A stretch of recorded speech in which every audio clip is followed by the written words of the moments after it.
そっちが非常なら、こちらも容赦しない。いいでしょ？お受けします。ほほう、やはり物分かりがいいな。ですが、口約束だけでは。国の根幹に関わる賭け、慎重にならねば、監察府に記録させ、誓約書を残してください。どうしてこんなことに？白黒はっきりさせ、職水を押し、天下に布告するのです。陛下、その覚悟はありますか？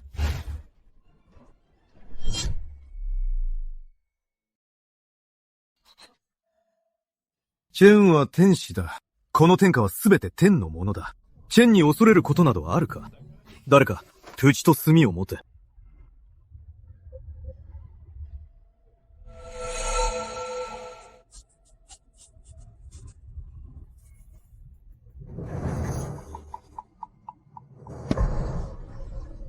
ナネジャワは本当に最後まで諦めが悪いですね。この証文を書いた以上、後で負けた時に白を切ろうとしても紛れもない。地順の罪になりますよ。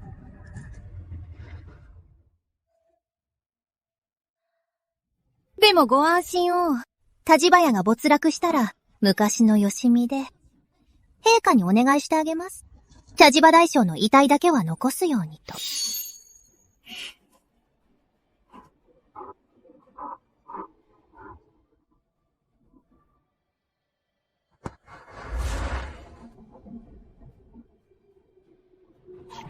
本当に書かれたぞ。どうするんだこれ。ムシャンさすらその調子。あのクズ男、自分から墓穴を掘る姿がプロだね。今のうちに笑わせておけ。後で泣き声すら出せないようにしてやるよ。十大城はすでに高齢だ。今はまさに余生を楽しみ、穏やかに暮らす良い時期だろう。チェンが帝都の郊外に屋敷を賜り、100名の近衛兵に護送させよう。これなら申し分あるまい。田島屋三代の功労への報いとしてな。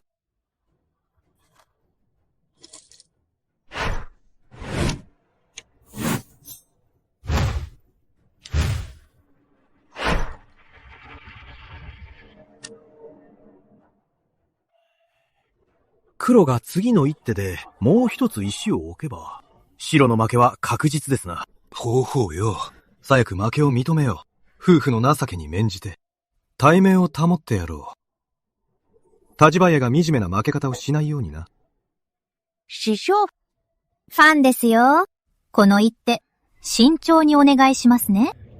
すべての布石とすべての忍耐は、この瞬間のため。マハシャ、ファン撃の時だよ。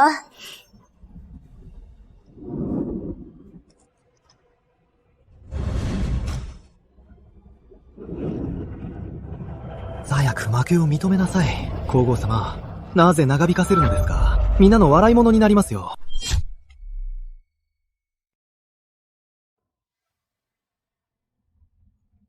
チャチバサはとっくに軍権を手放すべきだった。大将ももういいお年な。地位にしがみついて、ゴンが主君を脅かしておる。この後は、やはりご下様の打ち手が素晴らしい。まさに女諸葛亮ですな。お姉様、この一手を打てば、田島屋の100年の映画も、あなたで途絶えるわね。でも、今すぐここから降りて、土下座して私に許しを請うなら、気分次第で陛下にお願いして、5体満足で死なせてあげる。そうすればあのお父様も、少しは浮かばれるでしょう。ほら見ろ、ゴヒ様の素晴らしい一手だ。諸は無情だな。勝てば官軍、負ければ賊軍だ。ピーカの意向をもってすれば、すべての障害を一掃できよう。これがかつて田島屋の恩を受けた門下生か。これが私が全身全霊で支えてきたキカダド。私の夫か。ムハシャ、こそれないで、モコがおります。5番を見て、天元の右側にある一番目立たない黒石に囲まれたあの古羅天です。倒式で考えれば。あそこは確実に死を意味する場所よ。そこに撃てば、自ら死に飛び込むようなものだわ。筋に陥ってこそ活路が開けるのです。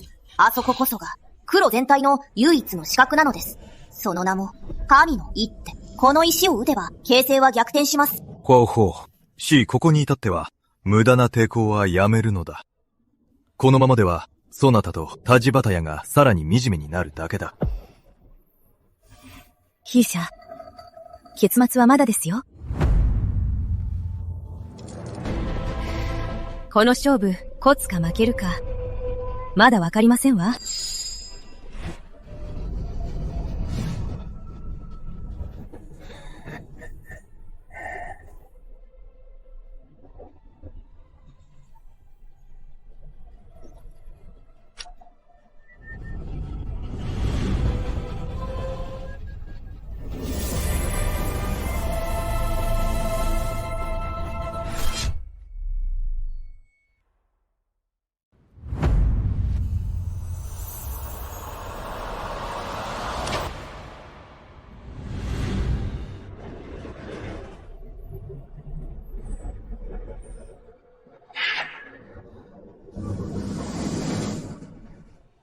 これは、さっきの捨て石が、今やそのすべてが黒石の致命的な呼吸点を塞ぎ、まるで黒の大石を仕留める致命的な釘となった。あの黒石の猛攻が、あっという間に、まさか活路がなくなるとは。ああ、エクサイズ、エンファティブモノしますが、構成が逆転したぞ。今日は、もうダメ。今日は、知事、今日も、安全に打つ手なしよ。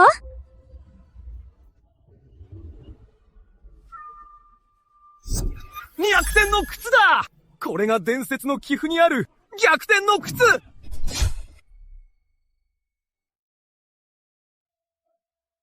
見ろ、土に入って5色。捨てて取る。前の石は、まさかすべての締め殺すためか。覇王様、私は64年も碁を打ち、国指定を自負していましたが、しかし、これほど息を飲むような碁は初めてです。皇后様の腕前は、またこに計り知れません。感服いたしました。敬服いたします。ジェイジン、褒めすぎよ。下がってよい。感謝いたします、皇后様。ありで、絶対にありえ。餌肉、負けを認めなさい。誰か、玉指輪を。負けを認めなさい。誰か、指輪を。お待ちよ。どうしたの？気が変わった？ビーカ、お助けを。私は酒と油断したのです。マネーメは私の氷を奪うつもりです。私は嫌でございます。よくやった。このクズ男、手のひらを返すのが本をめくるより早い。マハシャ、儀式を取るのを忘れないで。この悪い女、さっきまであんなに偉そうに僕らの寿命守りまで取ろうとしてたんだ。僕らを皆殺しにするつもりだった。命だけでなく、メンツも丸つぶれにしてやれ。賭けに負けたんだから、その化けの皮を剥がしてやれ。そっぱだかにして。ご飯、裸で追い出してやれ。わかったわ。あなたの言う通りにする。藤原綾乃、負けを認めなさい。負けたのだから。その衣装は、もうあなたのものではない。その頭の飾りは、皇后の品。陛下が許されたとしても、あなたには、ふさわしくないわ。鈴木ばあや、この身分不相応な衣を剥ぎ取りなさい。はい。立場のもだ！よくも。これは侮辱よ。重臣の娘である私への、ハーカを差別論にする気ね。私は陛下に一番愛されている、ゴヒなのよ。なんとも見苦しい。これで完全に敵に回したな、ゴヒ様を。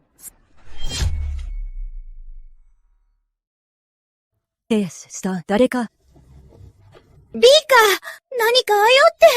皇后様は、重臣たちの前で私を恥ずかしめる気です！ビーカー、助けて！離して！スタシージェジョども！私は義妃よ。ビーカが封じた義妃よ。まさかこんな事態になるとは。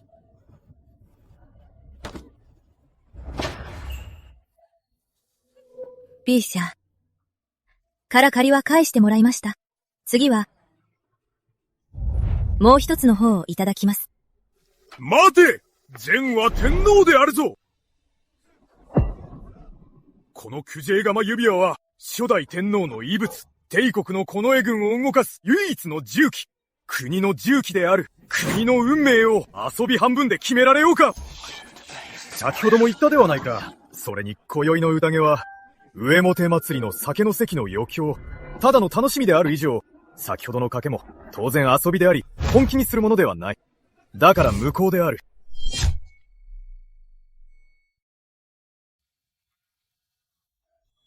しらばっくれるの？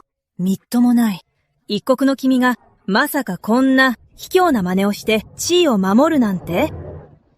桜井景時よ。季語に負けただけでなく、出ようとしての面目も、丸つぶれね。貴様。あの小土の面の皮、城壁よりも熱いんじゃない？いや、城壁だってあんなに熱くないよ。さっき母上に命をかけさせた時は、無効だなんて言わなかったくせに。母上、甘やかさないで。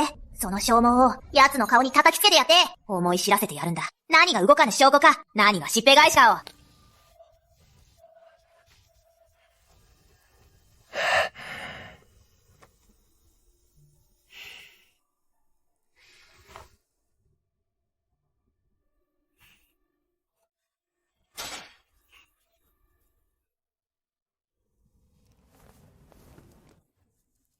遠方から来られた施設の皆様、本日の賭けの証人となってください。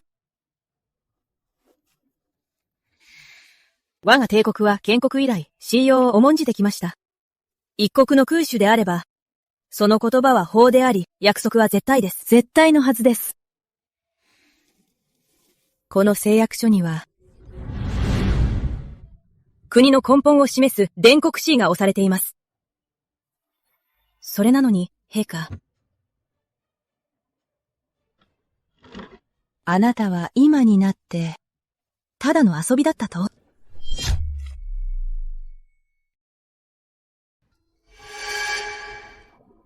陛下は今になって、単なる遊びだと？まさか陛下は諸国施設の前で、帝国の名誉を汚すと？それとも、帝国の天皇には、この伝国抑止が紙くず以下だと？見事な帝国の皇后だ。実に肝が据わっておる。桜井天皇。もし帝国の天皇が自ら署名し、国汁を押した聖史上すら認めないというなら、我ら北燕国が帝国と結んだばかりの交易条約も、しっかり考え直さねばなるまい。これも紙くず同然で、いつでも破棄できるとな。そうだ。その通り。いかにも、はっきりしてもらおう。全くです。確かに。あなた方の言う通りだ。ピーシャー。天智に私事はなく、君主にたわごとなし、軍令状を立てた以上。あなたは帝国の宗家長老だ。皇室の最長老ではないか。なぜあなたまで。負けた以上、負けを認めるべきです。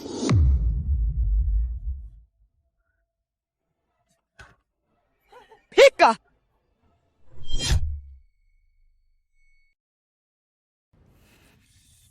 どたせ！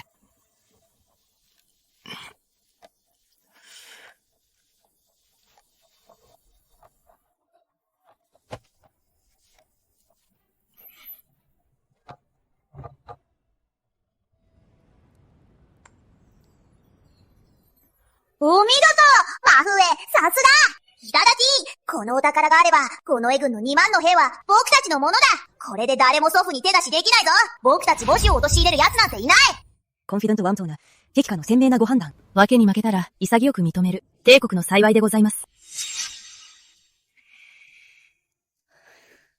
B さんが、この指輪をお認めになったからには、ゴーヒ様。その化けの皮、そろそろ話す時間では？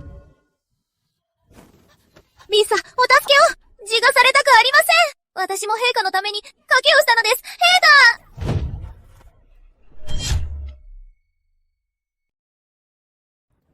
うるせろ！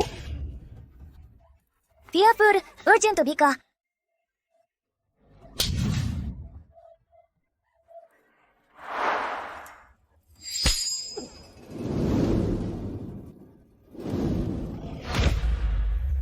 死そろしめ。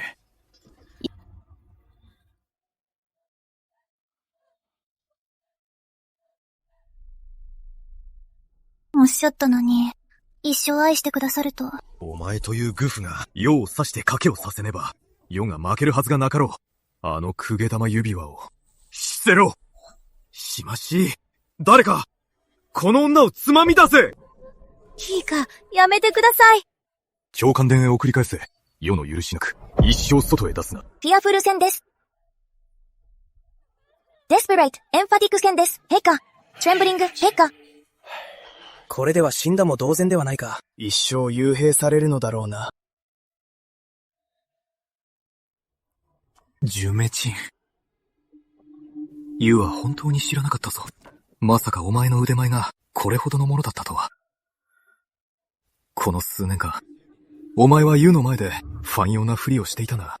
今日のためだったのだな。今日のこの逆転の靴でユウに噛みつくためにな。今日を待っていたというわけか。今日のこの一手を待って、逆転の靴で手に噛みつくとはな。いいか、お褒めいただき光栄です。誰かに噛みつこうなど、微塵も考えておりません。ただ、立花屋の生きる道を探したかっただけです。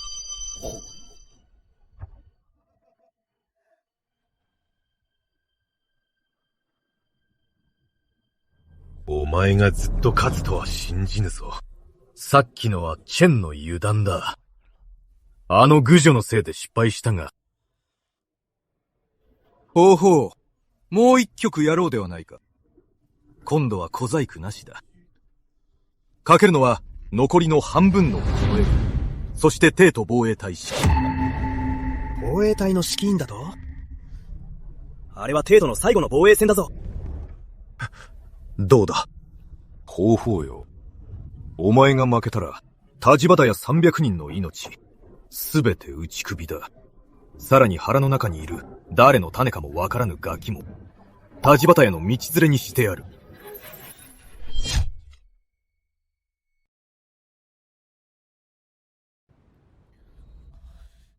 どうだ、皇后。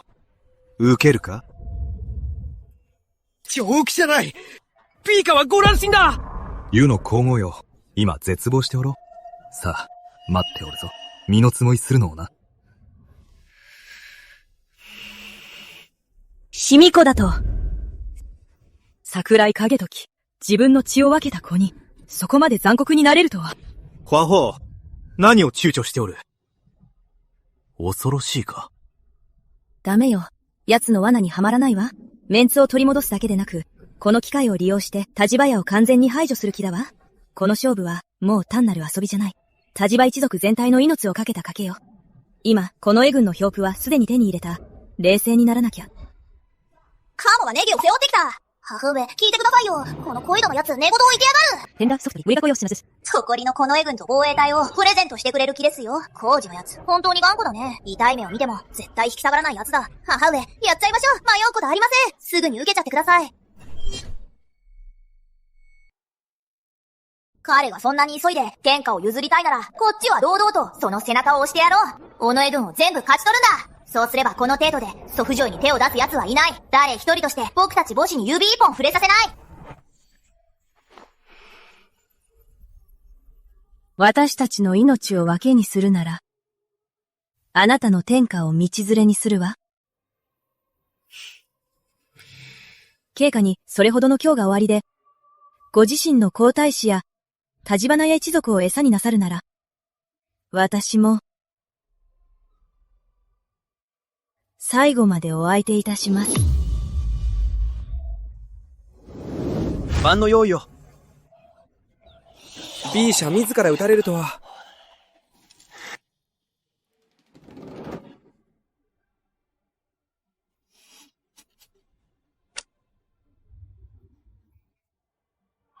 昔の私なら、こんな殺気に震え上がって冷や汗をかいていたわ。でも今は、義語を打つのは私じゃない。義語性の打つのはミサよ。武蔵将、見せてやりましょう。本当の天命というものを、初手、天元、かかり、霧、撃ち取れ！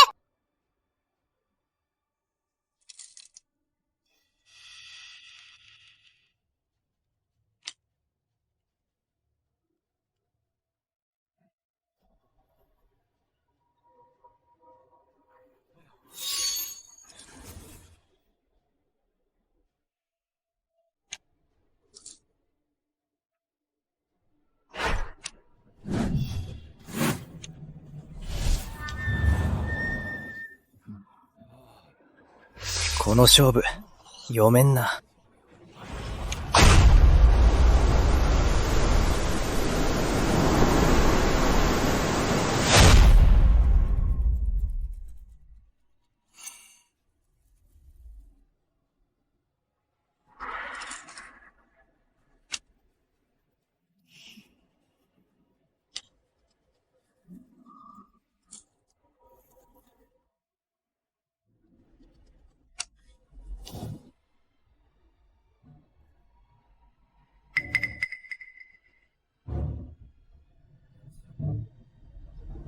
まさか。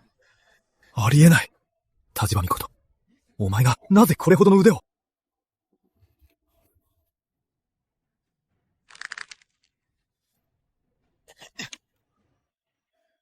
B 社、この石を置けば、ヒーカの面目は丸つぶれですよ。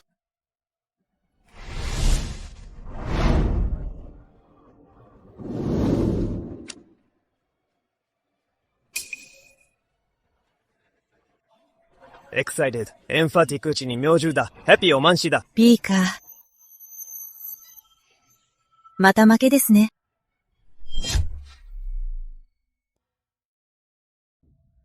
ありえない。ありえない。まだ手はあるはずだ。まだ手はあるはずだ。この勝負は完全に終わっています。これ以上あがいても無駄なことです。負けを認め、せめて最後の対面を保ちなさい。ありえない。ありえない。ヨウが負けるはずがない。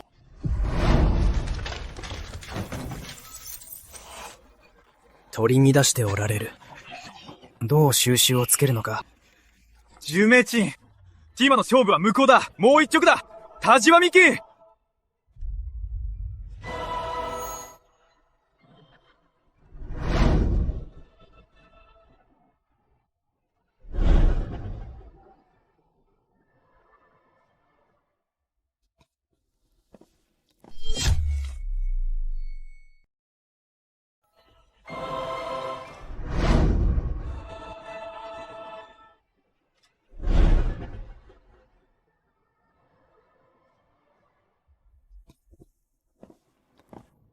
天が凍えるぞ。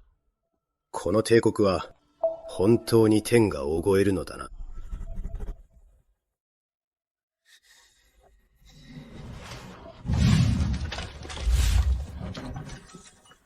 B 社はこの賭けを認めないおつもりか。なら平権はどうなるのだ。約束を破るなんて。全員黙れ。貴様ら全員黙れ。もう喋るな。進学する。もう言うな。なんて得にかける。皇家の顔に泥を塗る行為だ。喋るなと言っておる。これでどうして百貫を束ねられようか。帝国は終わりだ。まるで小人の振る舞いだ。完全に終わりだ。こんなことがあっていいのか。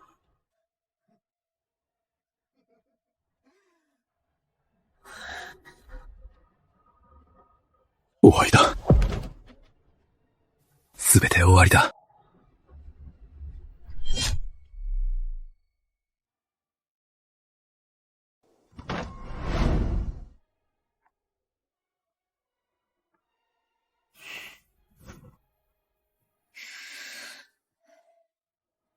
すっきりしたわ。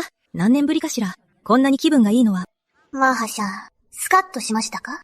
これはほんの始まりです。私たちをいじめた者たちを、私が一人残らず足元へひざまずかせます。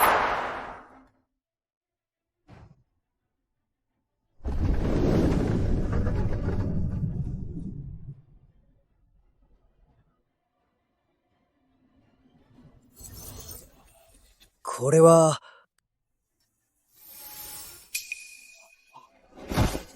死んだら、黄毛様に拝謁いたします。皇后様に閉屈いたします。お父様、私が取り戻したのは、平権だけでなく、立場への命です。桜井景時が狂った以上、次の対局は、私が石を打つ番よ。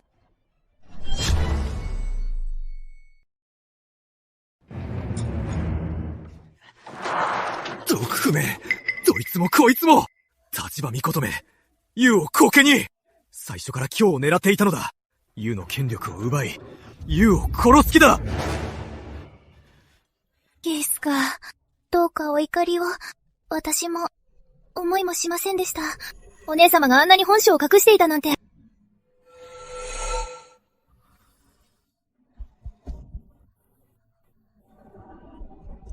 思いもしなかっただと？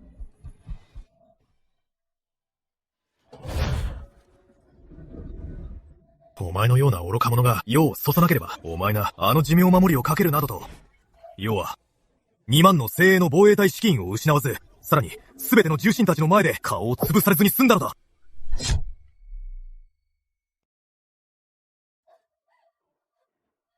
ミーさん、私、本当にわざとじゃありません。許せろ！二度と見たくない！お前のその忌まわしい顔を！誰か！虚名門を下す、貴妃ティジワラ氏は、御前で不徳を働き、天皇を阻した。本日をもって、意を剥奪し、霊宮へ送れ。スプライズ、エンファティク、霊魂。そんなに私を死なせたいの？自分の無能を隠すために！桜井景時！あなたのために立花美琴を20日め、馬車馬のように働いたのに！今になってあなたは、そのちっぽけな自尊心のために、私を地獄へ突き落とすのね！引きずり出せ！今すぐだ！早く！はデスプレイテーラウドリ、養鶏軽視、フィアフル、エンファティク足を死なせないで！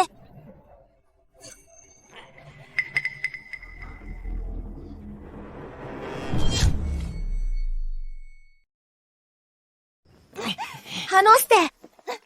離しなさい！手を離して！離して！この薄汚い自重ども、よくもこの私にこんな真似を！今さら、まだご下聞き取りか？諦めな。お前はただの廃妃だ。ガーカは、お前を捨てたんだ。俺たちが薄汚いだと？米花の寵愛なしで、まともでいられるとでも？霊乳に行けば、俺たちより薄汚くなるぜ。もういい。さっさと歩け。廃妃は廃妃らしくしろ。まだ昔のご妃様だとでも？ダメだ。このままでは終われない。あの暗い滅宮の門をくぐれば、私を待っているのは死のみ。サプライズラウドリー、逃げた。ウージェントラウドリー、注意。皇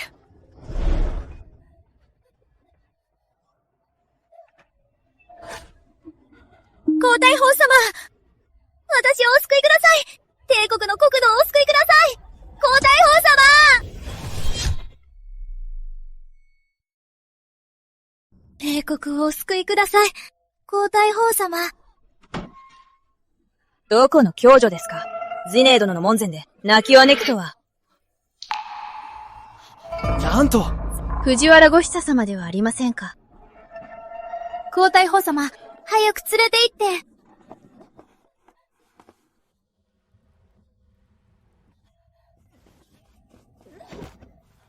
皇太后様、皇太后女。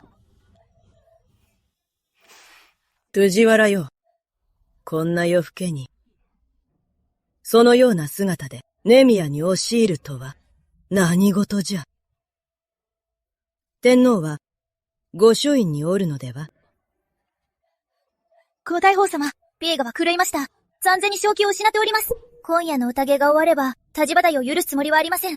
すでに三つを用意し、今夜の勝敗に関わらず、茶地場大将をティートに軟禁するつもりです。さらに、北方領地にいる30万の立花軍を反乱に追い込むと。カンだと？田地原軍を反乱に追い込むと。田地隊は3代にわたる中心。天皇がそんな真似を？皇太后様、ご覧を。これは私が命がけで、御書院から持ち出した下書きです。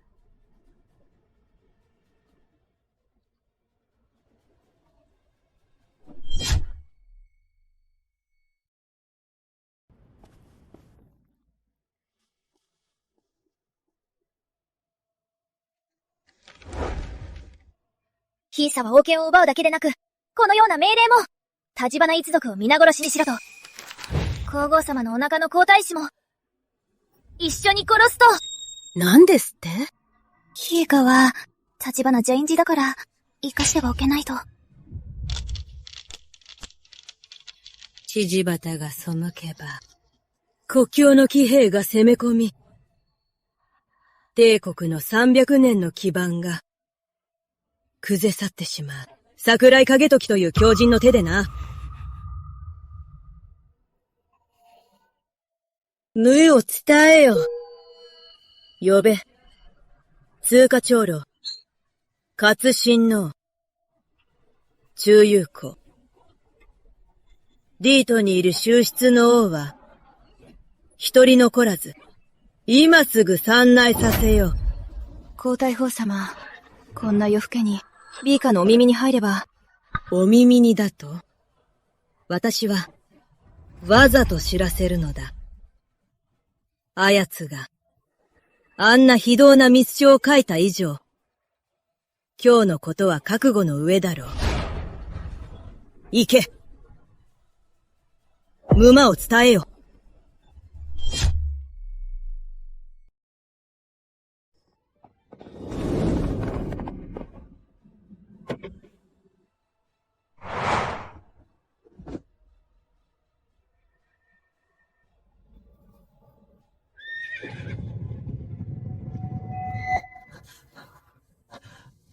皇后様、藤原氏がジネー殿へ、志田子と書き損じを持ち、皇太后様は激怒され、皇族を急遽召集しました。今、ジネー殿の外は禁衛軍だらけで、陛下は御書院に足止めされ、一歩も出られません。桜井景時、この世界で、あなただけが剣風術数を使えると思った？あなたが藤原綾乃を踏みにじった時から、気づくべきだったのよ。捨て駒の反撃に、いつか必ず会うってね。犬の噛み合い、見苦しいわね。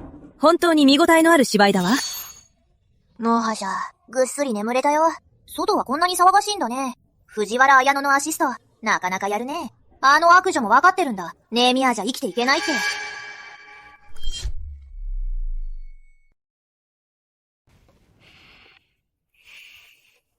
まあじゃ、のかっている今こそ、一の根を止めるんだ。見てる場合じゃない。さあ、俺たちの出番だ。あの透き通った緑のこの絵分を動かせる小枝玉指輪。あれはただの飾りじゃない。生き残るための切り札だ。さあ、俺たちの出番だ。私の言葉を伝えなさい。帝国近衛軍の隊長印を回収せよ。命令に背く者は容赦なく切れ。近衛軍の隊長を、かつて父上と共に生死を共にした立花家旧部に変えよ。今夜より、私の命令なく勝手に動く者は、斬首する。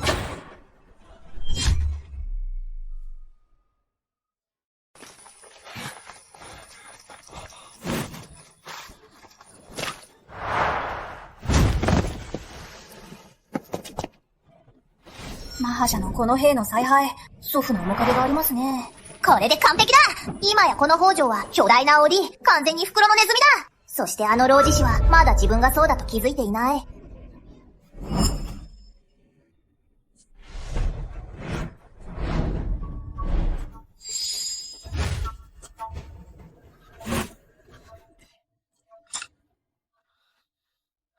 ジュメチン。血に一局勝ったくらいで、チェンに勝つつもりか？チェンがお前を廃すれば、この2万の近衛軍など、烏合の衆に過ぎね。チェンが命を下せば、立花一族は、皆道連れにしてくれるわ。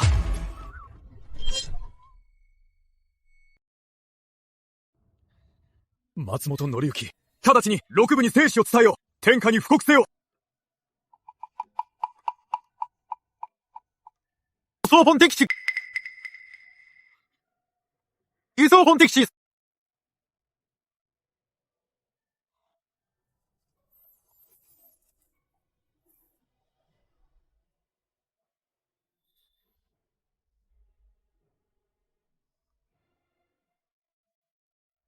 松本紀之、聖地を伝えよと言っておるのな聞こえるか？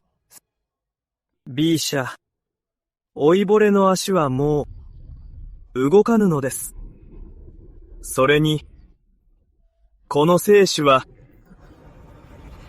おそらくこの御書院から出ることはないでしょう。B 社、私の足も追いまして、歩けませぬ。それに、その生死も、出られぬかと、この御書院の外には。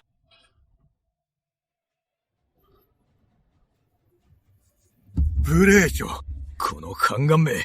チェンの前で妖言を吐くとは。誰か、奴を捕らえよ。誰かおらぬか。皆どこだ？どこへ消えた？コンフィデンツクリプトケレク。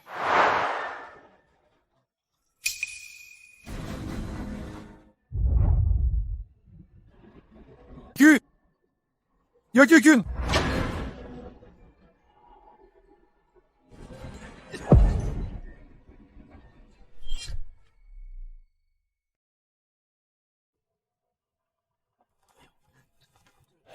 皆、くじ軍ではないか。スプライズドローンアウト。なぜ教員の米ばかりなのだ。銀英軍が、なぜ立花軍に変わっているのだ。スターのクリプト口をすがめ。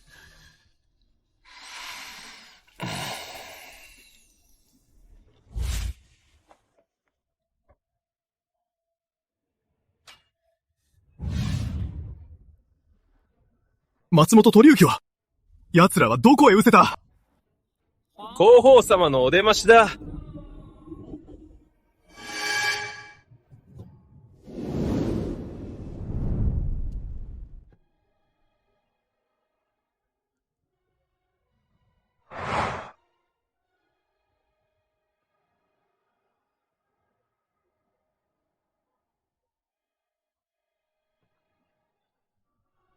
マハシャ、ススモトにお気をつけて、私がついていますよ。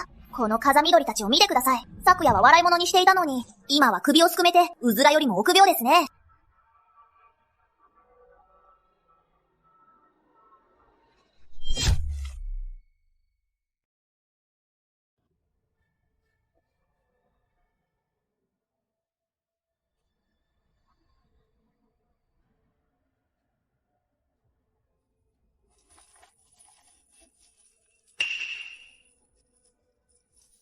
よしよし。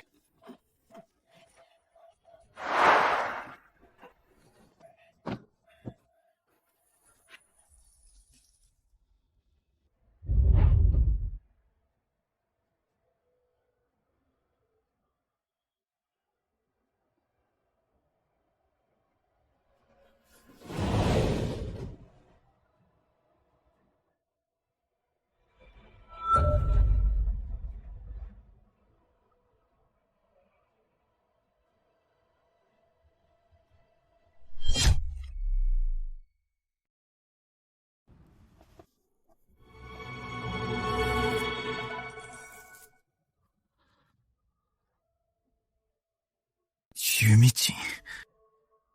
これがあの従順な妻か。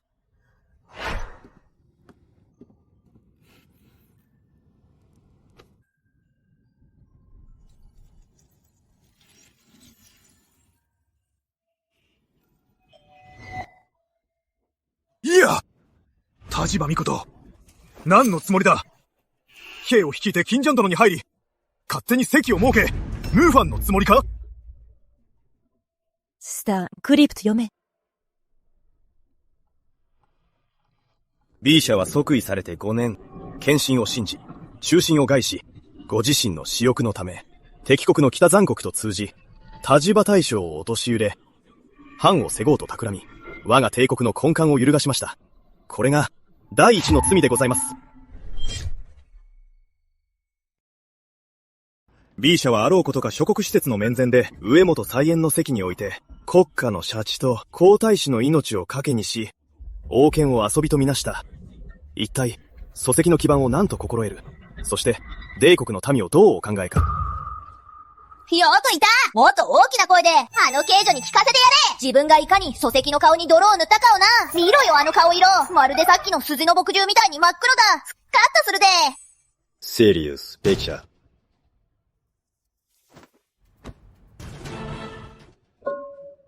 フィーシャは徳にかけ、あわや、渓谷の大風を招くところでした。帝国の国土と万民の幸福のため、恐れながら申し上げます。陛下にはご退位をお願いいたします。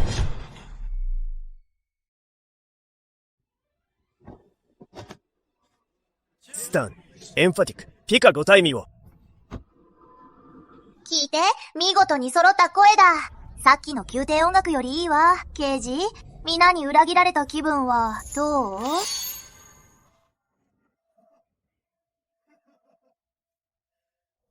もうファンを起こすつもりか。逆賊め！揃いも揃って逆賊め！天は天地だぞ！この天下は天のものだ！お前らのどこに天を退位させる資格がある？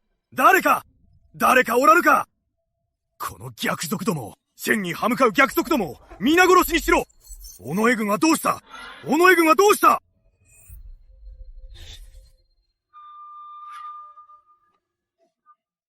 お前は天の兵だろ。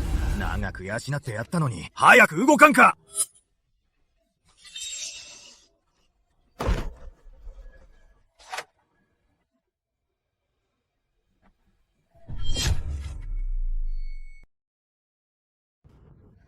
かつては、私はあなたを、この帝国の柱であり、私立花巫女の一生の頼りだと思っていた。あなたを天と仰ぎ、どんなに辛くても守り抜きたかった。貴様ら逆賊め！世が必ず地獄へ送ってやる！だが今となっては、その留意を剥ぎ取れば、あなたはただの哀れで憎らしいあり、権力欲に迷い、白状の中で朽ちる。最も卑しい虫けらよ。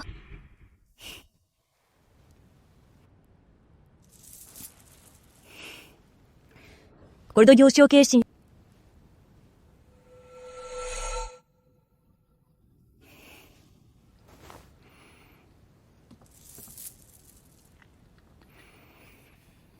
よくも脳の名を呼び捨てにしたな。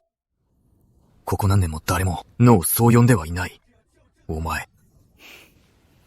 私の信頼を裏切っただけでなく、田島屋の忠義をも裏切り、さらには、この帝国の万民をも裏切ったのだ。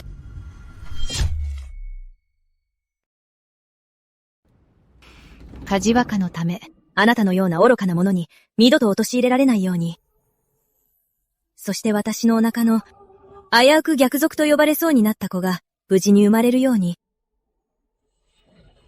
この帝国があなたの高等無形さで二度と揺らぐことのないように、あなたは退位すべきよ。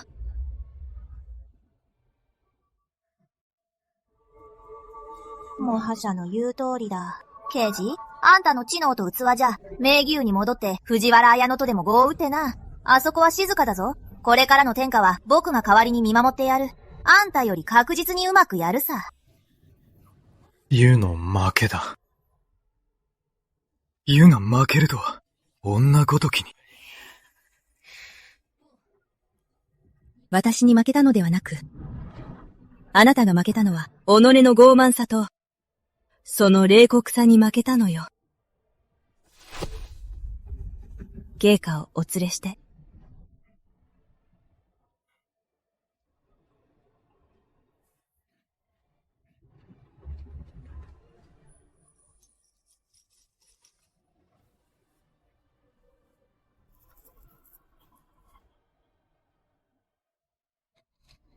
Excited, emphatic, 高校洋麻水。Excited, loudly, 帝国麻水。Excited, so emphatic, 皇后洋麻水。Excited, so loudly, 帝国麻水。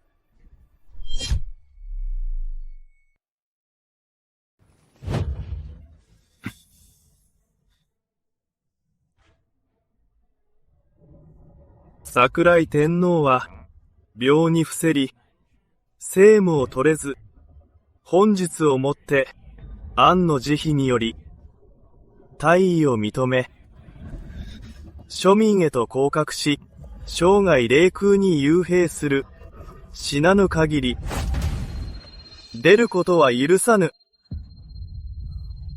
湯は庶民ではない。天使だぞ！田島巫女と。この無礼者め！よくも湯にこんな真似を！服を脱がせろ。何をする気だ。要は天使だぞ。お前ら。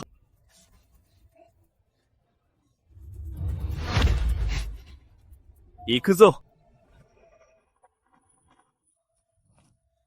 戻ってこい、貴様ら。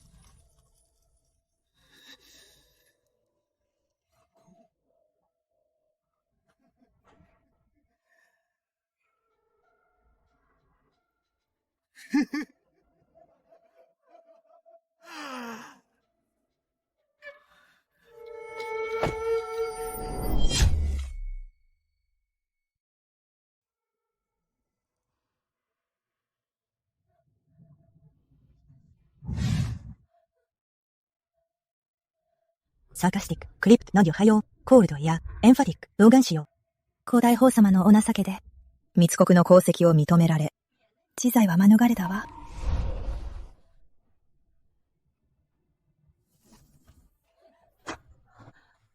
でも罰は受けてもらう。今日から、お前は一番身分の低いカンミーだ。名ミューで世話をしなさい。あの庶民のね。世話を？いや、殺されてしまう。恨まれてるのよ。それもお前の運命さ。いや、絶対嫌。嫌よ。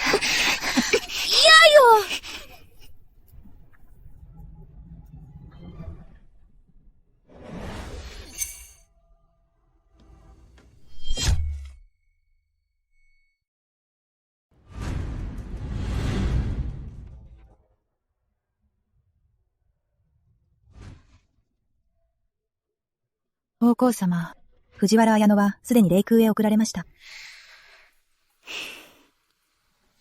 口で血ではあんなに愛し守るといった男が、今や自らの手で彼女を痛めつける悪魔になった。かつて王権にすがり、はばり散らした張飛も、今では人に仕えるだけの廃人よ。本当に哀れで嘆かわしいわ。武者のこの手、最高だよ。これぞ廃物利用だね。かつて愛し合った二人が、唾を吐き合い、髪をつかみ合うなんて、この茶番、一生見られるで。浅い死ぬより、ずっと面白い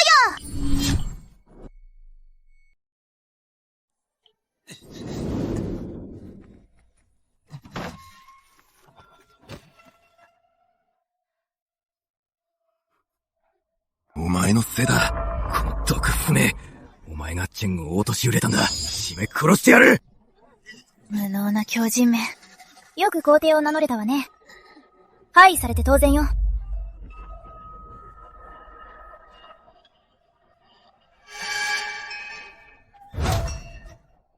締め殺してやる。締め殺してやる。締め殺してやる。このアマ。このアマ。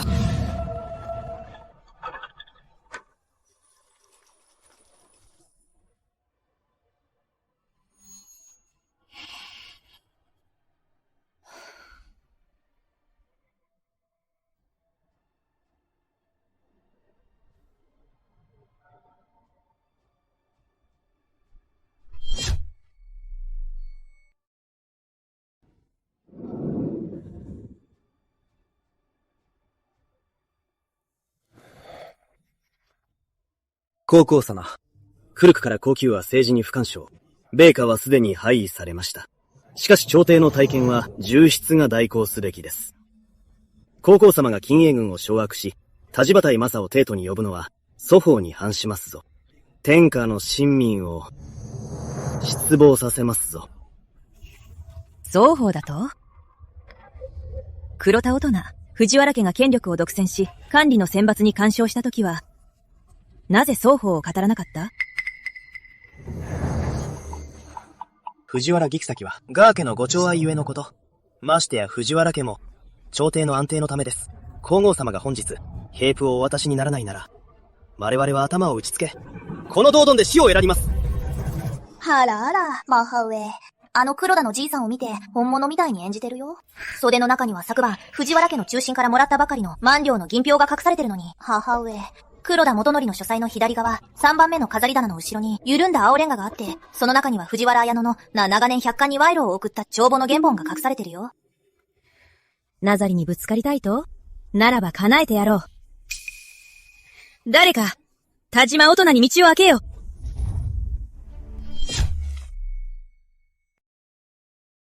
さあ、田島大人に道を開けて。それから柱に鉄板を巻きつけなさい。ぶつかる音が2回といけないからね。どうした？やらないのか？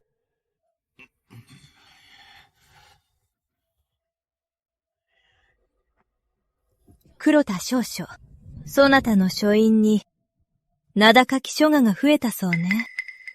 書院のとこのレンガまですき直したとか？方法様が何を煽っているのかわかりかねます。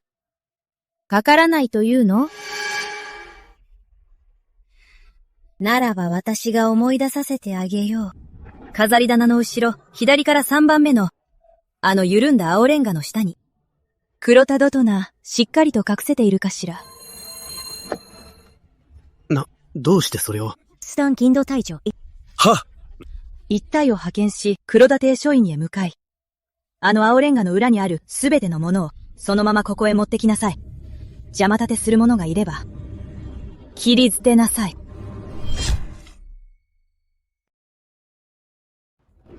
逆らう者がいれば、切り捨てよ。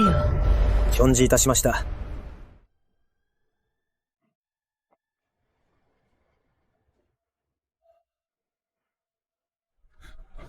ムーシャ、さすがです。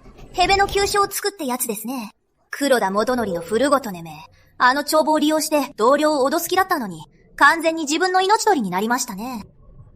とかに、私に祖先の掟を解く者はいるか？クワコウ様、お助けください。私は黒田元則に訴されたのです。私めの皇后様に対する偽りなき忠誠心でございます。ゆとりなき忠誠心でございます。お前の罪は後でたっぷりと清算してやる。鈴木大人。本日より、そなたが財務省を代行せよ。この朝廷も、害虫を駆除する時が来たようだな。承知いたしました。終わった。すべて終わりだ。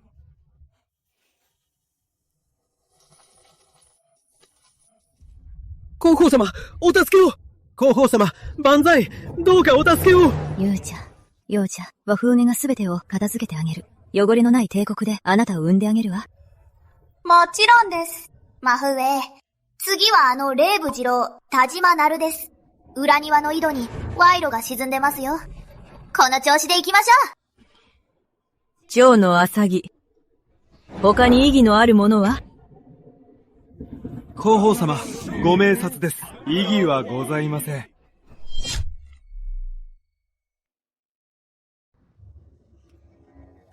感謝いたします、皇后様。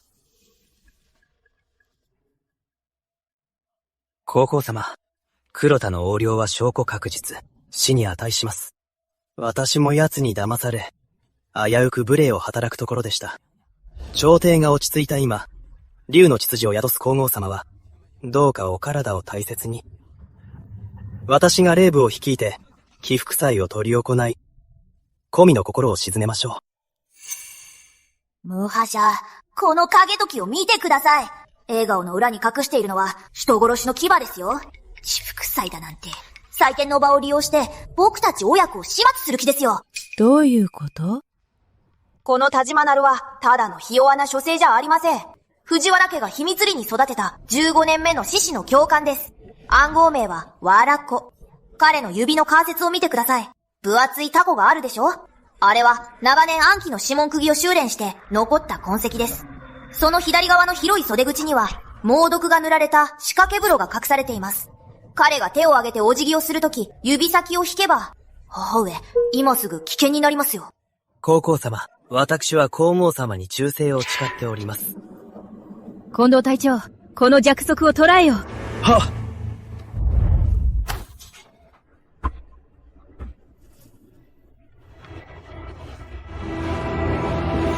窮者だ、お守りしろ。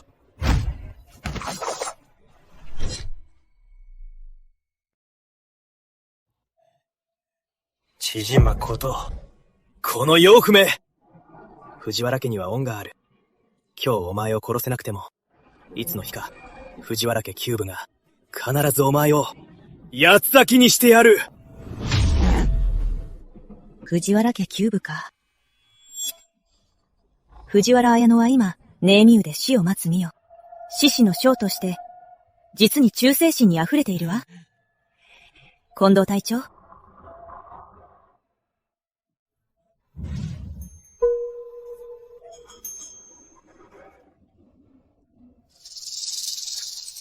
リスペクトフル皇后4。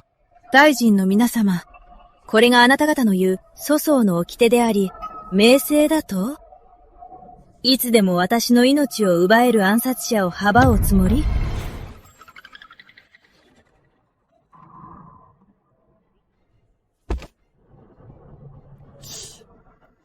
あっさり死んだね。でも母上、これはまだ始まりだよ。このジジイの体には獅子名簿の暗号が太ももの内側に彫られてる。早く近藤隊長に探させて。このジジイの体には消し体名簿の暗号がある。消し体名簿の暗号、タトゥーだ。太ももの内側に彫られてるな。早く近藤隊長に探させて。近藤隊長、この逆賊の死体を引きずり出せ。全身をくまなく探れ。一切見逃すな。それから、内部を封鎖しろ。この田島なりとおしゃしかった官僚は、全員投獄せよ。田島軍に引き渡し、直々に尋問させよ。連れて行け。行くぞ。機会は与えたはずよ。もし私を甘く見て袖に灰を隠そうとするなら、この竜の柱が、お前たちの末路になるわ。皇后様、お許しを。我ら命に変えても皇后様に尽くします。決して二心はございません。リーダー、あなたがいれば、私の国は誰も奪えないわ。へへ、マフーこの虎を片付けたら、次はあの立派な偽善者たちの裏の顔を暴く。絶対面白いよ。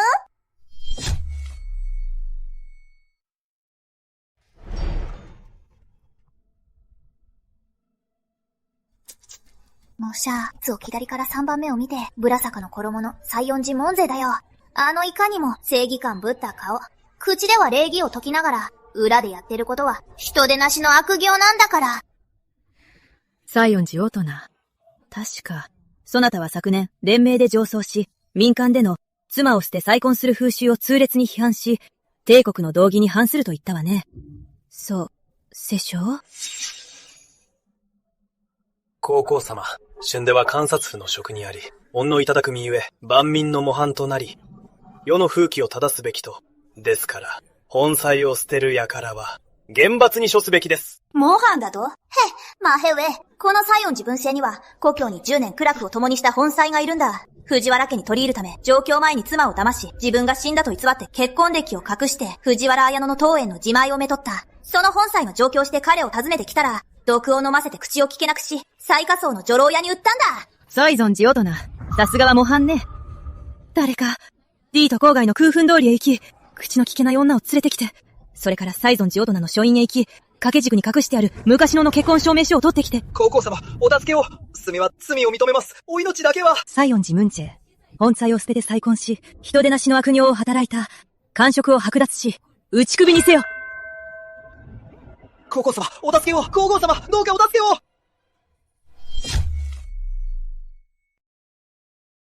皇后様、お助けを。皇后様、どうかお助けを。あのヒゲ面の高橋副将だ。藤原家が金英軍を牛耳れるのも、この強獄な奴が裏で軍資金をピーハネしてるからさ。スタン、ご家主府長。聞くところによると、最近、金英軍では冬着がセミの羽のように薄く、数に米粒一つないと騒ぎだとか。副将として、どう弁明するのです？皇后様、今国庫は来るでございます。兵士たちも朝廷を思いやり、私めもここ数日、兵士の糧食を工面するため、自宅まで抵当に入れました。しつけ、よく言うよ。マフーエ、ナルの愛人の寝台の下に隠し扉があるんだ。中にはピンハネした金塊がぎっしりさ。装具は奴が身につけている胸当ての中に縫い込んであるよ。近藤隊長。高橋副将の胸当てを取って、確認しなさい。は、こらえろ。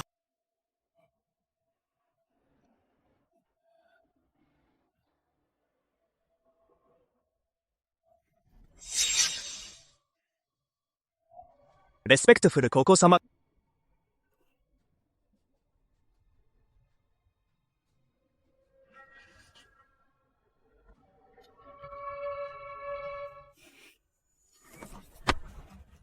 高橋武士は私腹を肥やし、軍資金を横領した証拠は十分です。謝罪とします。財産は没収し、家族は流罪、3000里の彼方へ。連れて行け。フィアフル、ウルジェント皇后様を助けよう。フィアフル皇后様、フィアフル皇后様。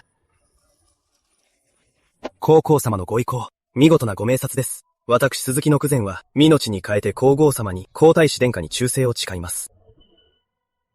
我ら一同、命に変えて皇后様に、皇太子殿下に忠誠を誓います。藤原綾乃、桜井景時。あなたたちを雨風から守っていた傘は、私がこの手で雨方もなく壊してやったわ。ウーさんかっこいい。これで朝廷もスッキリしたね。名牛へ見に行こうよ。あの哀れの二人をさ。いよいよ仕上げだ。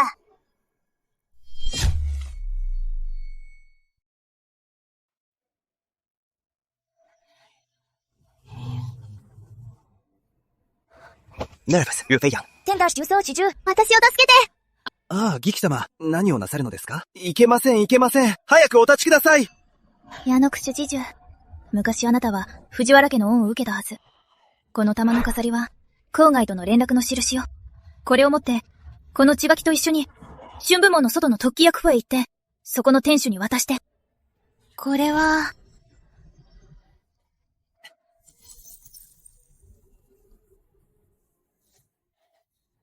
ご安心を。私のこの命は、藤原大人からいただいたもの。手紙さえ届ければ、藤原大人の弓部が必ず内と外で呼応して、お助けするでしょう。感謝します。それでは、これにて。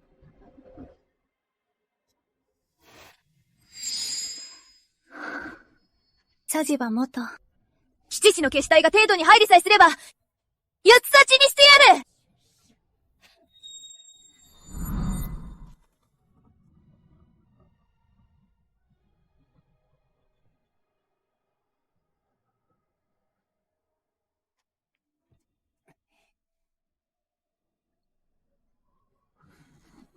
マハさん、見て、前の泥狩りがあなたの出たよ。藤原綾乃は本当に諦めが悪いね。こんなありさまなのに、まだ外の助けを求めてる。あの侍従のこと？何か持っているの？持ってる。手紙は左足のブーツの裏地の中に隠してある。手紙には、藤原家に残っている30人の消し体に、上本祭りに火を放たせ、その隙に助け出すようにって。この玉の飾りは、ジュエゲが彼女に与えた強姦の守りだよ。本当に気持ち悪い。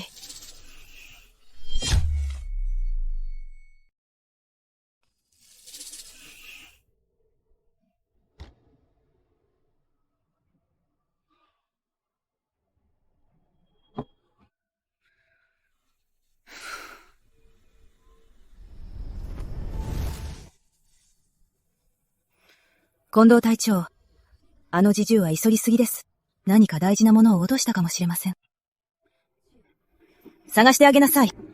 承知いたしました。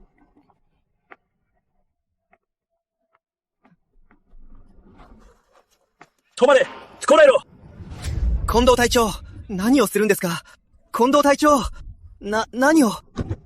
何事ですか？さあ、近藤隊長、エンクリス、クリプトマレー。なぜ靴を脱がせるんです、近藤隊長。何をするんですか？近藤隊長、何を？それは私の家族への手紙です。私の手紙をどうするんですか？近藤隊長、私の家族への手紙が。プリーティン、皇后様。皇后様、無実です。私めはただ、ご前方へ伝言に、無実です。皇后様、お命だけは、皇后様、私めが悪うございました。死罪に値します。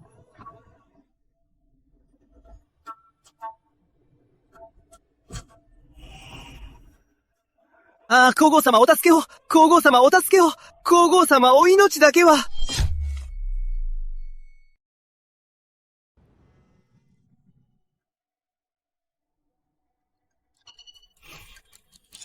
藤原家はまだ諦めていないようね。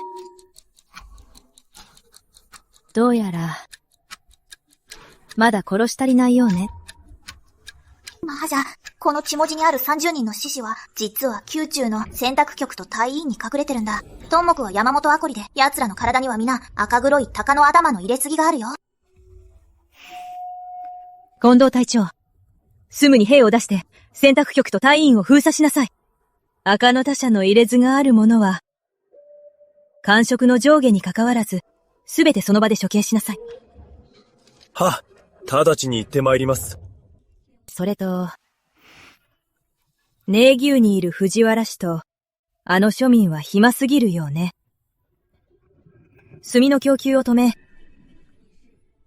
数一杯だけを与えなさい。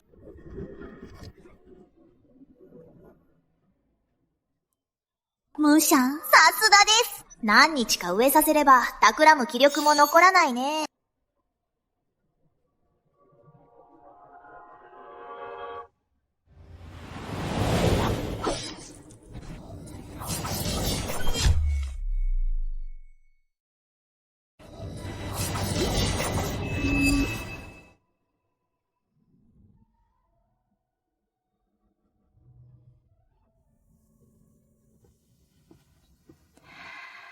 皇后様、内廷の隠れた危険はすでに完全に解決しました。藤原家の区外との連絡も途絶れました。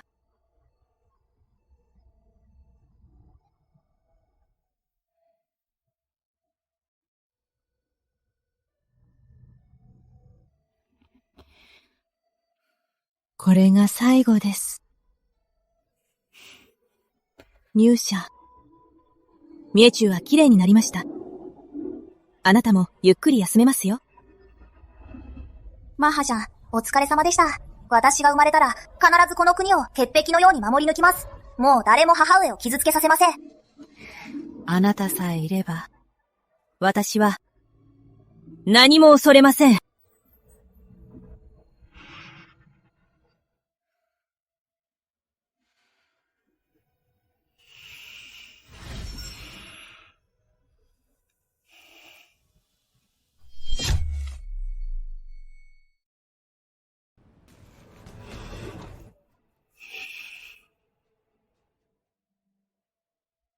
英国の国土は一族の私有財産ではない。藤原家が倒れ、官職に空きが出た。私は出身を問わず、才能のみを重用する。皇后様、申し上げます。こちらは帝都王家の王権です。その先祖は三代大主を務め、王権の作論文も非常に優れております。庶民の王家、皇后様のために偏骨再審し、家族の恩に報いる所存です。マハシャ、こいつはただの給料泥棒だよ。家では帳簿すら読めないくせに、作論文はお金を使って代筆させたんだ。今の彼の心の声は、財務省に入りさえすれば、藤原家が残した金を、俺も人儲けできるってね。こんなクズは。コールドとクリプト不学場、王権。作論に精通しているというなら、一つと、ホッパ山州で、昨年王干ばつが起き難民が南下した。そなたが財務省の主事なら、第一の策はどうする？島は、必ずや、蔵を開いて食料を配り、示します。皇室の広大なご恩を。蔵を開いて食料を配ります。リートの国葬は半年前から藤原家にコラにされている。開ける蔵などどこにある？このような輩は永久に採用しない。下がれ。お見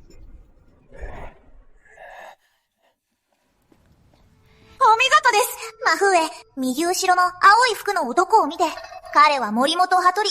靴は擦り切れてるけど、本物の有望株だよ。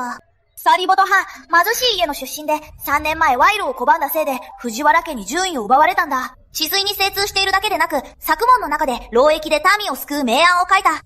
もはや、彼は10年後の最小の器だよ。早く採用して。スターン森本館、コマンディングマインヘ。庶民の森本香取氏、皇后様に拝謁いたします。そなたの作論にあるカバ土に水路を引き、商人の力で城を築く案、詳しく聞かせよ。そなたの策論にある水路を干ばつ地に引き、商人の力で城を築く。詳しく話してみよう。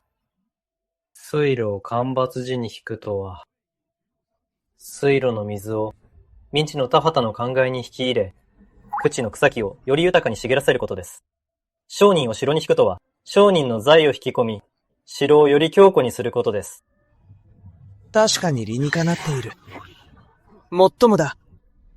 聞いてよ。これぞプロだね。彼が思っているのは、死を遂げられるなら死んでも悔いはないって。武者、これこそが T 国の柱だよ。死んでも悔いはないか。見事だ。林家だ。そなたに授けよう。監察府支母の職を特使として、本日より北場領地へ赴き、水害を収めよ。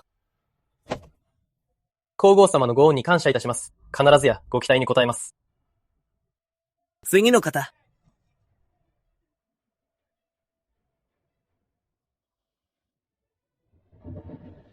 あの太っちょは計算の天才だ。あのじいさんは刑法の専門家だ。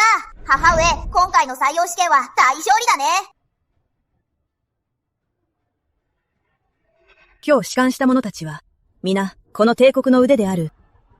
私は官位を授けることも、うだうこともできる。身に思う心がある限り、この帝国は、そなたらの天下となるのだ。神道は粉骨さえ死し、死ぬまで尽力いたします。皇后様万歳！皇太子万歳！もうさ、この仕事ほんと疲れるね。昼寝して回復しないと、帝国の繁栄はもう安泰だね。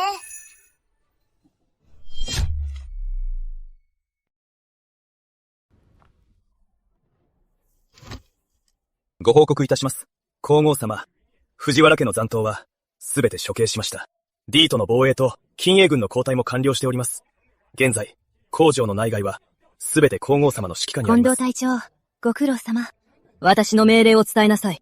D とに戒厳令を敷き、富には日常の生活に戻らせなさい。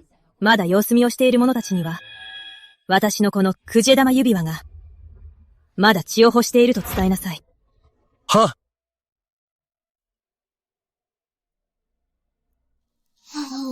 マーシャオのこの風格、この指輪をはめたら誰も文句は言えませんね。でも、母上、前のあの老人たちを見てください。目つきがおかしいです。彼らは考えています。女が権力を握るのは正道ではないと。今や陛下は廃人となり、名牛に幽閉されている。皇后様のお腹の中には、まだ生まれていない肉の塊がいるだけだ。この帝国の国土を、いつまでも一人の女の思い通りにさせてはならないと。あの頑固者たちは、また国にジョークなしという、あの言い訳を考えていますよ。皇后様はご明察です。約束を粛清されたことは帝国の幸いにございます。しかし、国に一日も君主がいないのは問題です。現在陛下は長らく病に伏しておられます。配列の議論は重大なことですが、皇后様がお一人で大局を支えるのは長空の計とは言えません。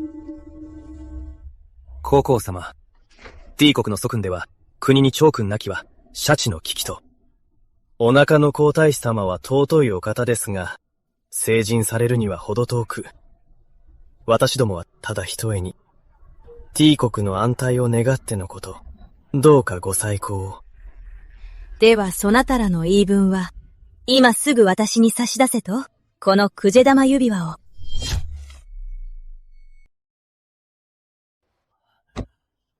心証もございません。ただの提案でございます。他の皇室数値の中から徳と才を兼ね備えた者を帝都に呼び寄せ、政務を補佐させては、いかがかと。聞いてよ。これが補佐？火事場泥棒じゃん。もう次のパトロンを探してるよ。母上、このじじいたち、さっきまで頭の中で候補者を絞ってたんだよ。ストッチ？ならば皆様方、言ってみてください。どの親王が、私のこのクオデマ指輪より、威信があるというのですか？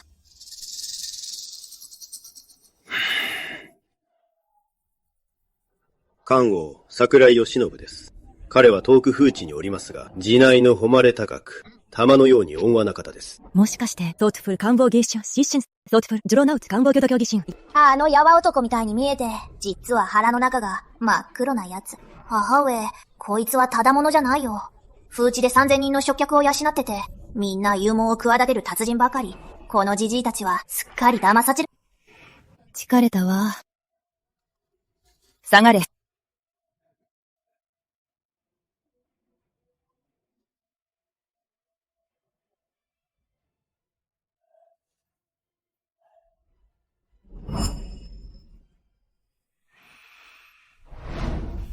ソートフル官能行基一心。この皇太子騒動は、おそらく奴がわざと私に仕掛けた罠ね。マハシャ、しょこぱいしないで。僕たちには小玉指輪と祖父の平権がある。漢王が来ると言うなら、僕が必ず生きて返さないよ。でもあの重臣たちが連名で上奏してきたら万全の策を考えなきゃ。奴らの口を塞ぐために。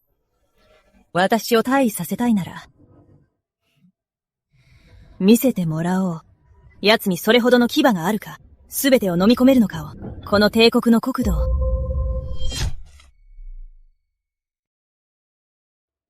皇后様、皇后様。古来より、国家の危難の際には、年長の君を立て、四方を鎮めるものです。今、陛下は冷遇に幽閉され、皇太子も未だご誕生前、官下どもは、連名で上奏いたします。どうか、勅命により、漢王、桜井義信を皇城へ召喚し、対局をお任せください。皇后様、どうか国家のためを、漢王殿下を皇城へ。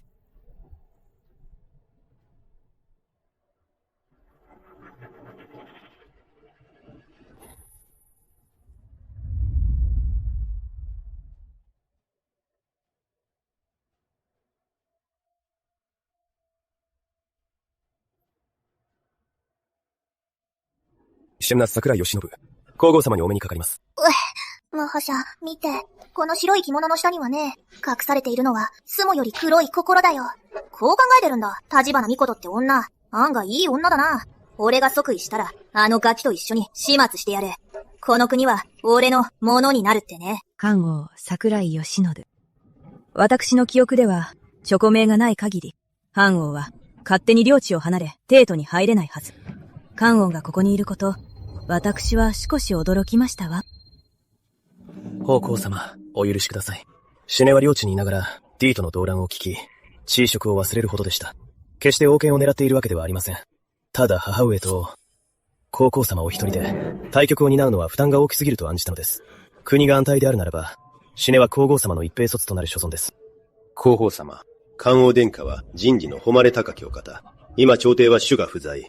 もし、漢王殿下に国政を任せられれば、必ずや我が帝国の民の福となりましょう。珍義だと？義？領地で暗殺者を養うために、複数の県の国葬を空っぽにして、火事に見せかけたんだ。今手汗びっしょりだよ。緊張してる証拠さ。母上が突然替え玉指輪で殺しに来るかとね。上で、袖に痺れ薬を隠し持ってる。こいつがおとなしいなら、世界中のオーナミが装飾になるよ。漢王様は実に幽谷の死。重臣たちが皆そなたを推挙する以上、私が拒んでは、まるで私が度量の狭いもののよう。皇后様はご明察でございます。この身を粉にして尽くす所存です。もう心の中で企んでるよ。場外の紙幣を動かす算段を熱するその日にね。どっちが勝つかまだわからないのに、僕が教えてやるよ。本当の騎士の振る舞い方を。藩を入宮したからには、しばらくの間は私の用意した宿駅に滞在なさい。対局の式ですが、私の体はまだ持ちこたえられます。このくじ玉指輪も、まだ握れますゆえ。仰せのままに。桜井義信、この国が欲しいなら、命をかけることね。ムザー、誘き出し作戦の始まりだね。僕が奴の尻尾を一本残らず引き抜いてやるよ。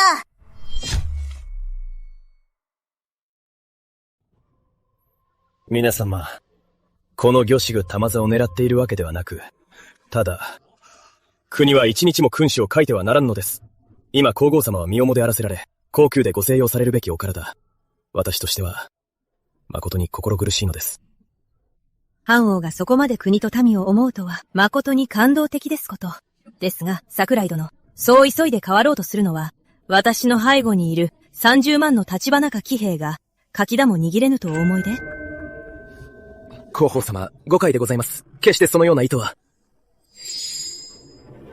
我が立花家の孫が帝国の天下を治められぬと誰が言った？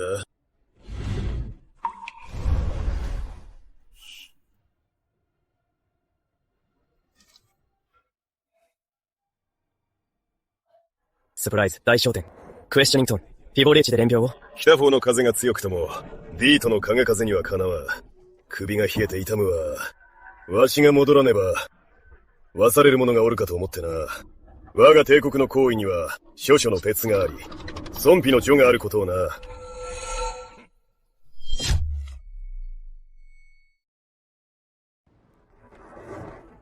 今日ここに宣言しておく。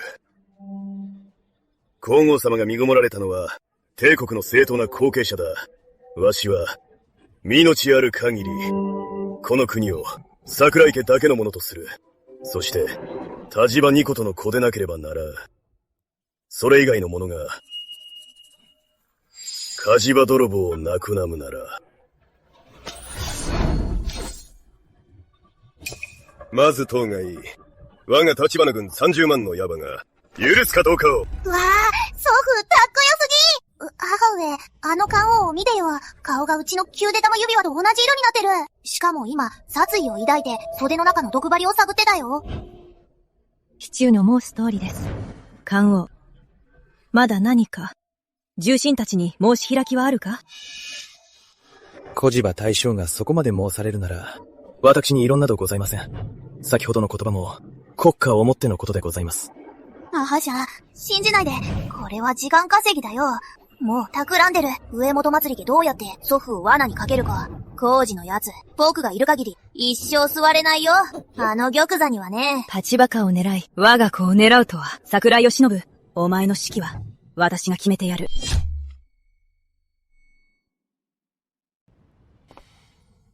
ゾジャカ長老、先ほど言ったな。国は一日も君主を書いてはならぬと。確かに一理ある。だがもし国を乗っ取ろうとするなら、この私が決して許さん。スタンチノの者、クエスチョニングトン、コールド公民が空襲では不安か。私には多教案がある。皇后様のお腹の竜の血筋はすでに6ヶ月。出産まで100日もかからん。まずは義子の誕生を優先しよう。もし男児がお生まれになれば、送信証明の我が帝国の皇太子だ。だがもし、女児であれば、その時は、再び話し合おう。カンオが中枢に入ることをな。どうだ？祖父将、ミシドラテラ。出産を期限にして、あの腹黒を完全に待機状態に縛り付けたな。漢王、フィチの提案、どう思われる？それとも、この3ヶ月すら待てず、今すぐ私に退位を迫るおつもりか？藩王はこの3ヶ月すら待つこともできず、どうしても今すぐ私に身重の体で退位しろと？主事畑八、ごもっともだ。名所の別はある。私は当然待ちましょう。ただ皇后様は身重だ。この3ヶ月、私が帝都でお支えしたいが、いかがかな？お気遣いは無用。関王の入居は、すでに掟破り、王邸にて待機されよう。朝廷のことについては、私が戻った以上、この私が、皇后様の後ろ盾となろう。大将と皇后様がお決めになったのなら、我らは従いましょう。我らは従いましょう。よし。では、100日を期限としよう。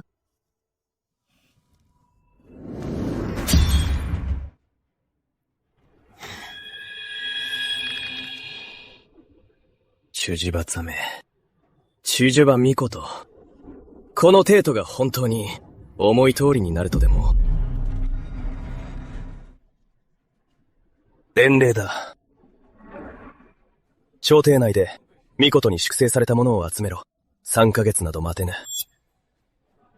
あの意味ごと田島の親子を立春までに始末しろ。はあ。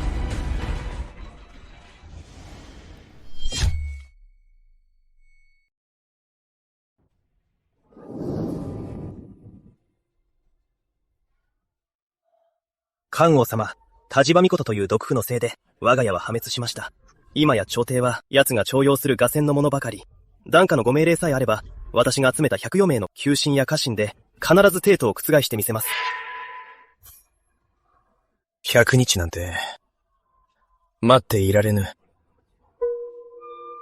腹の中の忌み子が1日長生きすれば、私の賞賛が1日分減るのだ。関王様、ご報告します。防衛隊の中で、田島軍に弾圧された旧部に連絡しました。中名元起伏祭の日に、近衛軍の交代の時が、我々が動く時です。よかろう。上本祭りの日、田島大将には、死んでもらう。茶比奈命にはあの祭壇で、見届けてもらおう。奴の権力がどのようにほいと化すかをな。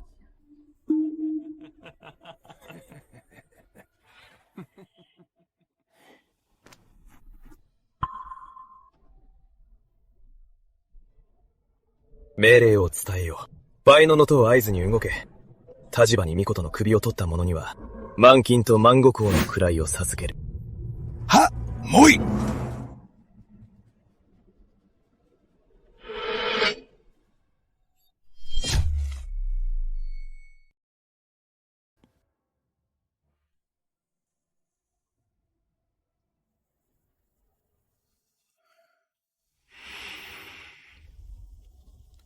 ばあや、なぜかしら。今夜は心が、どうも落ち着かないの。皇后様、最近お疲れなのです。大将も帝都にお戻りになり、関王様も宿に入られました。すべて露いたしました。どうかご安心くださいませ。もはじゃ、目を覚まして、ばあやのたわごとは聞かないで、大物が食いついたよ。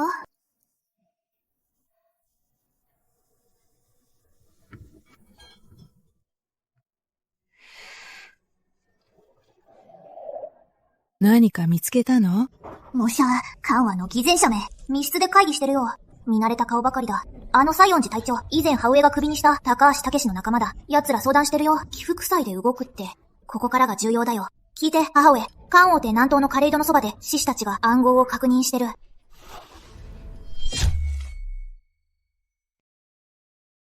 短いフクロウの鳴き声が3回。それに続いて、長くノコギリを引く音が。これが、都での決死隊の集結の合図です。関王はこう言っています。田島大将は新章を気取っている。必ず自ら砲を率いて、田島命を祭壇へ護送するはずだ。その時、私が火を放って、食料庫を燃やし、敵をおびき出すと。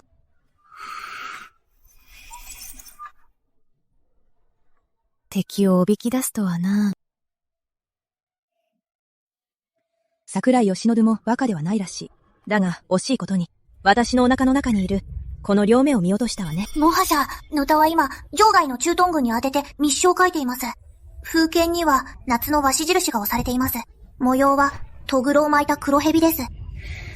夏が上本祭りで動く気なら、私から奴に、一生忘れられぬ葬儀を送ってやろう。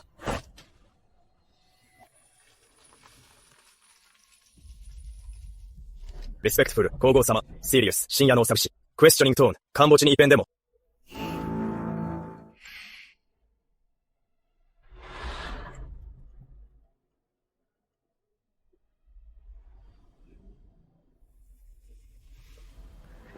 近藤隊長、今日より、田島軍に、関王邸を密かに監視させよう。周辺のカレイドもすべてだ。フクロウの異常な鳴き声があれば、すべて記録しろ。気づかれるなよ。皇后様、それはつまり、関王が争奪を？奴は100日も待てないのよ。奴は上的祭りの儀式で、私と竜の血筋の血を使って、自身の竜意を染める気よ。あいつは100日も待てないのだ。上本祭りで、私と竜の血筋の血で、自分の竜パを赤く染めようとしている。もはしゃ、付け加えると、棺王邸に野菜を届ける、あの使用人が、防衛隊との連絡役だ。仲介人さ、あいつの計画は、火薬を小物用の顔やろうそくに混ぜて、ミュウチュウに運ぶことだ。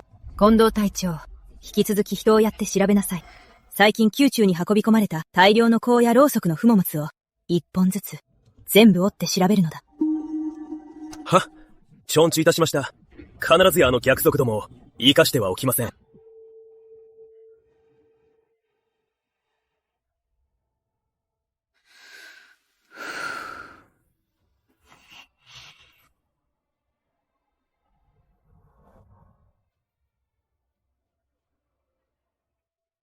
ユーザー。この戦い、マハも共にするわ。ご安心ください、母上。僕は母上の目となるだけではなく、この帝国の国土の守り神なのです。刑事、お前の尻尾は、モコがいただくよ。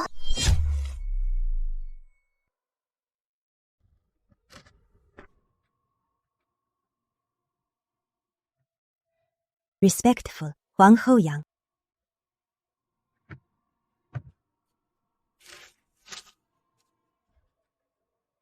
皇后様、ご推察の通りです。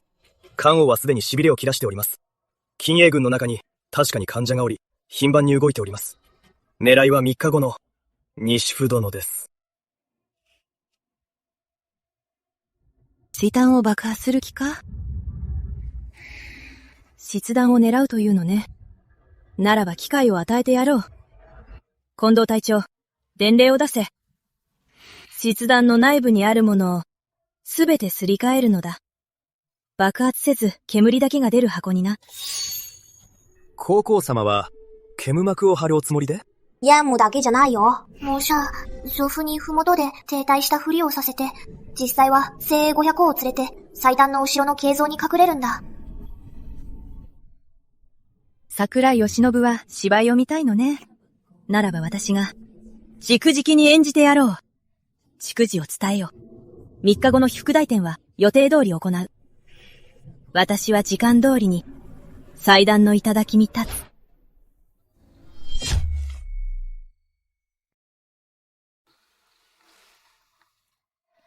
皇后様、自ら男になるなど危険すぎます。万が一あの逆賊が、バーや。フラサに入らずんば、トラコを得ずよ。桜井義信を排除しない限り、帝国の国土は、安泰とは言えないわ。ラハジャン、ご安心を。私がいますから誰にも傷つけさせません。もう感じ取っています。関王は伏兵を隠しています。シュプクトの落死体に紛れ込んでいます。その時が来たら、私が一泡吹かせてやりますよ。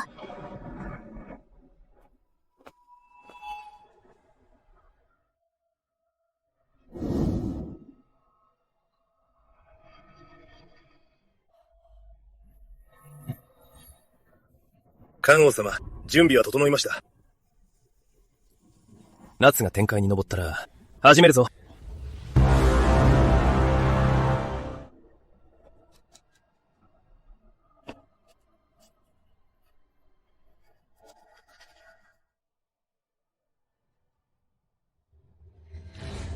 来た来た！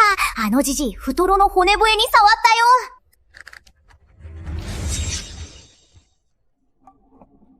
マハシャ、落ち着いて。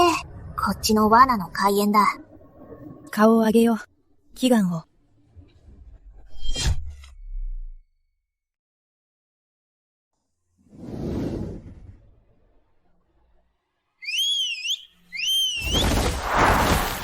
レスプライス、ラウドリー、インチだ。早く逃げろ。ヨージェント、クイックリ、チゲ下げの。アージェント、ラウドリー勝ちだ。アージェント、ラウドリー、秒量庫が恥だ。千々和大将の後方が危ない。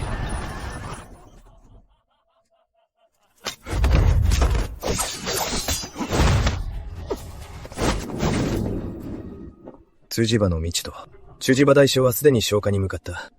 この祭壇が今や、お前の墓場となるのだ。この帝国の国土は、結局はこの私のものだ。お前の腹の中の意味ごと、そのクジェ玉指輪ごと、今日ここに置いていってんだ。マハシャ、表ないで。工事のこの技は、史実を交えている。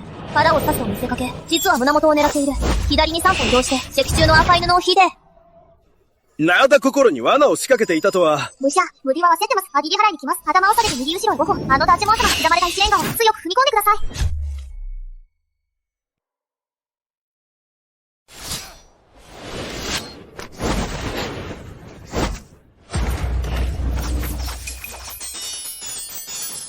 カドセ、この妖婦を殺せ。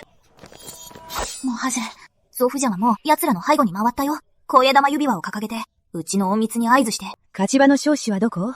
逆賊、桜井義信はここよ。殺しなさい。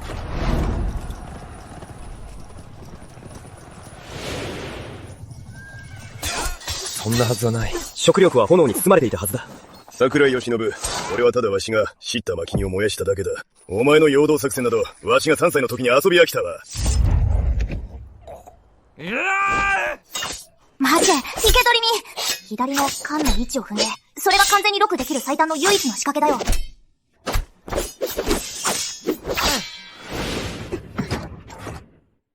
桜井義信、この祭壇は私のためではなく、あなたの遺骨のために用意したのよ。千葉の蜜を、お前、どうやって知ったんだ、俺の配置を。いつだお教えしましょう。テアもホイホイ、C にして漏らさずとは何かを。マハジャ、私たちの勝ちです。ギソスを捕らえました。皇后様、ご祭壇を。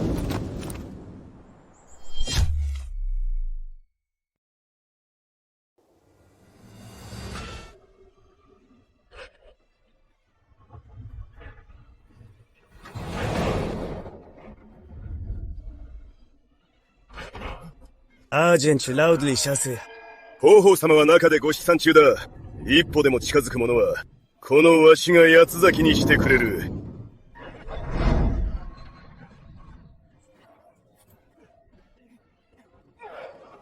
下がれ。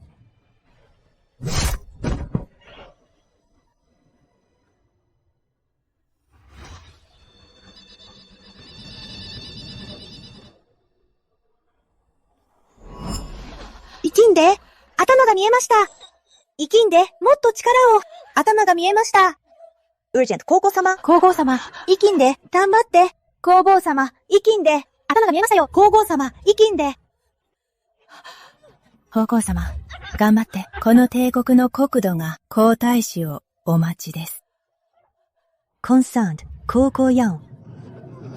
生きんで、皇后様。生きんで。生きんで皇后様、もっと力を。我が子よ、私は、必ずお前を守り抜くわ。マハシャ、ムサシャ、頑張って。僕も、外に出ようと頑張っているよ。怖がらないで。もう少しで母上に会えるからね。息を吸って、生きんで。マハシャ、外のハエどもは、ソフーゲが全部叩き潰したよ。僕たちの勝ちだ。あと一歩だよ。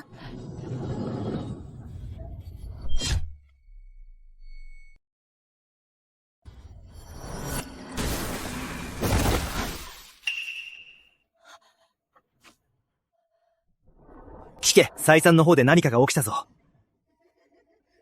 桜井義信、夏がついに動いたか、立花美子。奴は絶対に死ぬ。あのガキも生きてはおれ。いい君ね。いい君だわ。立花美子。私の映画を奪ったな。水炭で八つ咲きにしてやるわ。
れになりました。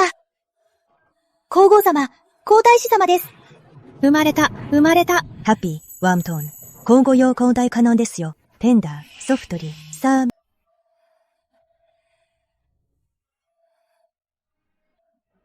もはしゃ、鬱である私が参りました。この帝国の栄華は、あなたの望み通りです。ヨーザ、私たち、やっと会えたわね。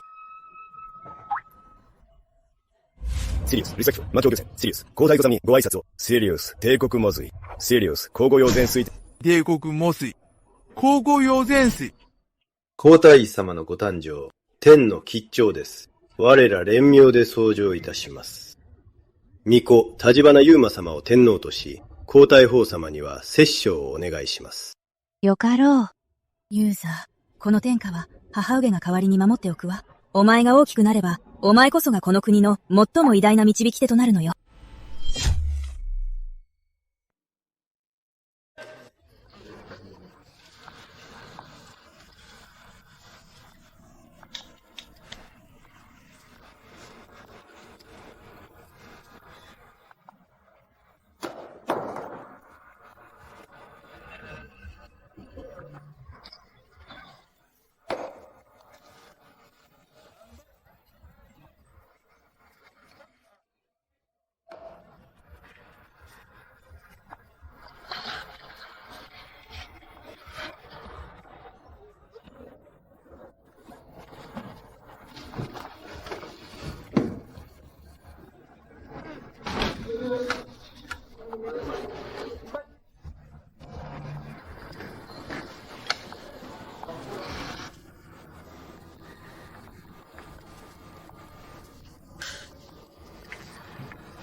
敵が罠に張ったぞ。左右から包囲し、定石通りに網を絞れ。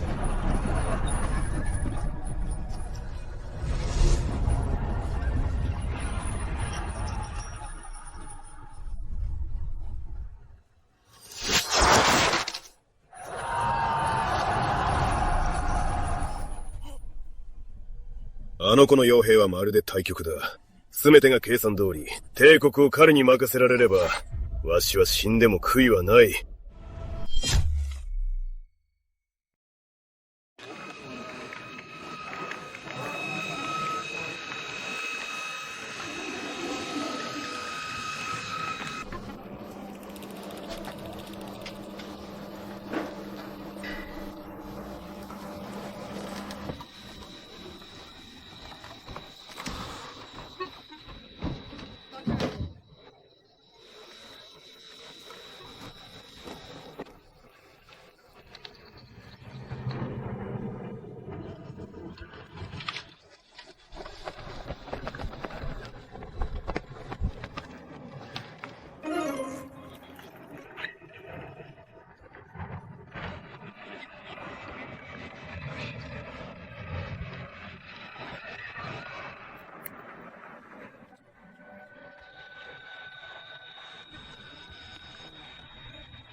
マフーガ、5個は期待に応え、北方領地を平定いたしました。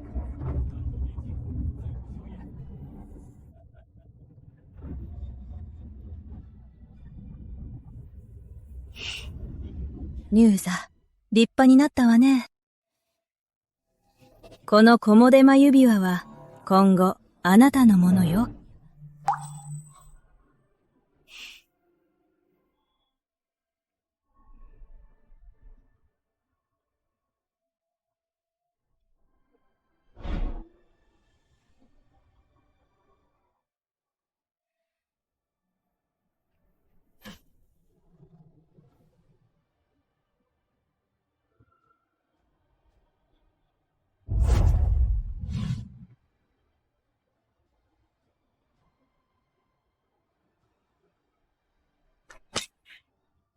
excited and loudly, 陛下麻酔、麻酔、麻酔。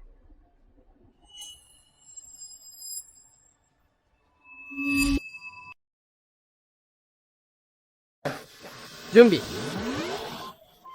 1、2、3、はい。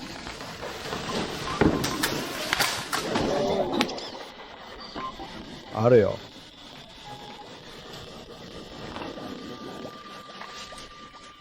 大丈夫？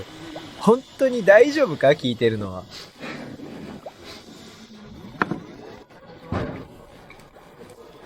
はい、準備 !3、2、1、スタート！負けるわけがない。機材に当たったぞ。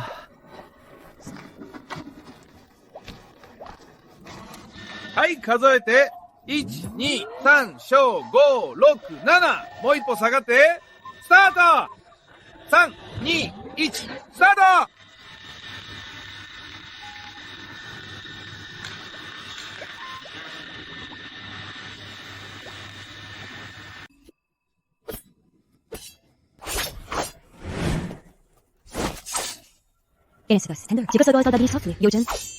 ！Surprised motion.